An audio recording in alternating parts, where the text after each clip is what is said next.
Hey there! Does all this real estate market coming at you from the internet leave you confused, bewildered about what it means and how it really affects you? Stay tuned. I'm going to break down the data for the Palm Springs area and show you how it affects you as a buyer or a seller. Stay tuned. I'll be right back. Hey there, it's me, Stefan Burchard, the Desert Bowtie Realtor here in the Palm Springs region. I record and post content here about the local market and the desert lifestyle because I love what I do. But more importantly, I believe real estate should be fun and easy.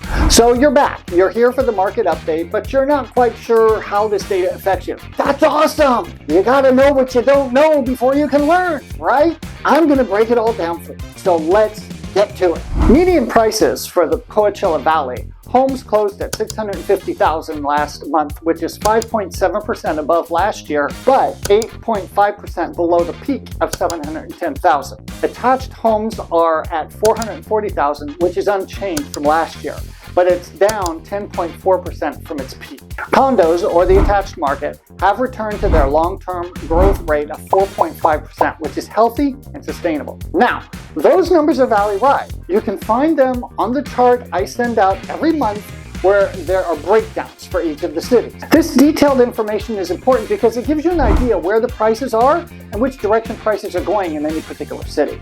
Buyers and sellers can get a rough idea on prices for the valley or particular city. The percentage change gives you an idea of how prices are moving and it shows any trends. This gives you a rough idea of how this affects you. If you need more detailed information and analysis about neighborhoods or subdivisions, that is information that's easy for me to get and provide to you. I make it a point of staying on top of this information every month. That's easy for me because I love what I do and I'm a big old data nerd. Months of supply, also known as the attrition rate. For the valley, it currently stands at 3.1 months, which is the highest level since summer 2020. What this means, if no new homes are added for sale, then we only have 3.1 months worth of inventory to sell at the current tempo. How this affects sellers and buyers is it gives us an idea of how quick homes are selling. The higher the demand, the lower these numbers will be, depending on inventory, of course. I'll get to that later. Days on market. This means the average time on market for any particular home valley-wide. This number may be higher or lower depending on any particular city or subdivision. Currently, our average days on market is 41 days, which is up 41% over a year ago, or 12 days. It is slowly creeping back up to our norm of 50 to 60 days on market. How this affects sellers is it gives you an idea how long it may take to sell your home. Each city is broken down in the full report. For buyers, it gives you an idea how long most homes may be on the market. So if a home has been sitting on the market longer than this, it may mean that the seller will be more willing to negotiate. Inventory is the number of properties that are available for sale in the current month. Our current inventory stands at 2,025 properties, which is slightly above last month and 1,429 more than a year ago, and triple or 239% of what we had this time last year. This number means absolutely nothing without observing the trends over time. The 239% figure is a measure of the increase or decrease over the previous year. Observing this over time, you can see how this inventory number has been decreasing steadily since 2017. This shows an increase in demand and the resulting market activity. You can clearly see before 2020 the seasonal ups and downs that were normal to our market. Notice the departure from the seasonal up and down during early 2020. That's when the pandemic happened, and you can see the result in our inventory due to that super high demand. Even before the pandemic, we were seeing an increase in demand for desert properties. All the pandemic did was escalate this demand, which, as you can see very quickly, eroded our inventory to almost zippity-doo-dah-nothing. January a year ago, we had about 607 properties for sale. Wow, that's freaking low. Now we're seeing just above 2,000, which means that we are seeing some normalcy return to our market. Next, we have sales volume, aka average unit sales. This is the actual unit sale activity that happens from month to month.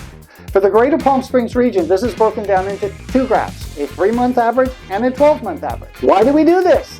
Because we have a seasonality that affects our real estate activity here. For the 3-month average, we currently have a combined total of 413 homes sold.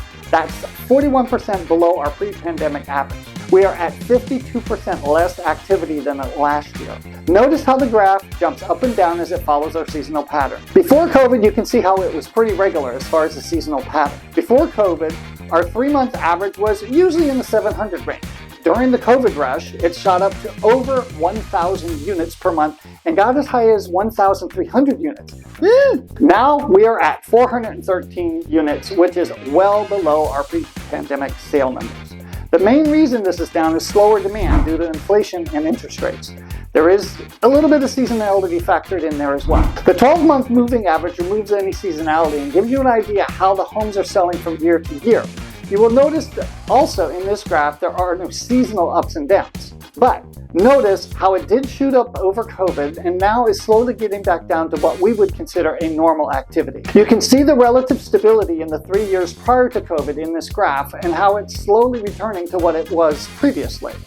Looking at the 12-month average, 680 units, we have returned to our normal sales activity, but because of the slowdown in the market and our seasonality, it has declined a bit. But we are expecting it to pick up per our seasonality. How this affects buyers and sellers is that it shows clearly how many homes are selling in the desert. Higher sales and lower inventory will push prices higher. Lower demand and more inventory, like we have now, will cause prices to soften a bit. Selling over list price. This statistic gives us an idea of how many homes are selling above list price. Ta-da! This graph clearly shows demand, but more importantly, the level of competition for properties. You can see on the graph that last year, more than 43% of homes were selling above list price. Currently, we're at 13.5, and that's still higher than our pre-pandemic norms. During this period, we saw multiple offers on homes that were being sold. Homes were not being added to the market fast enough to replace the sold inventory. This created a shortage of supply. So with the high demand and the low inventory, buyers were bidding over list price in order to compete and win in a bidding war. So for sellers, this is a great situation. Homes sell faster and will most likely sell for more than the list price, aka a seller's market. For buyers, it tells you how much competition you may face to purchase a property. If you have a good realtor, they will know how to structure the offer to make the buyer look attractive. The highest price and cash do not always win, I promise. So let's summarize all this. Now you understand this a little bit more, and more importantly, how it affects you as a buyer or seller. Now you can make more informed decisions with confidence. My market summary is that the numbers show a slow return to pre-COVID activity. Our inventory is still down by about 1,000 to 1,200 units from pre-pandemic levels. However, other figures are starting to look more normal. The low unit sales are a return to pre-pandemic seasonal patterns coupled with higher interest rates and inflation.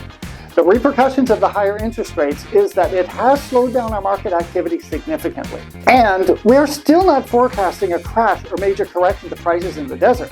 We will most likely continue to see a dip in prices, but not a crash like what we saw back in 2009 and 10. And if you pay attention to the news, you'll notice that leading indicators of a recession, they're not going as predicted. They're showing a pretty healthy economy. So, right now, experts are scratching their head about this recession thing. Ha! Go figure.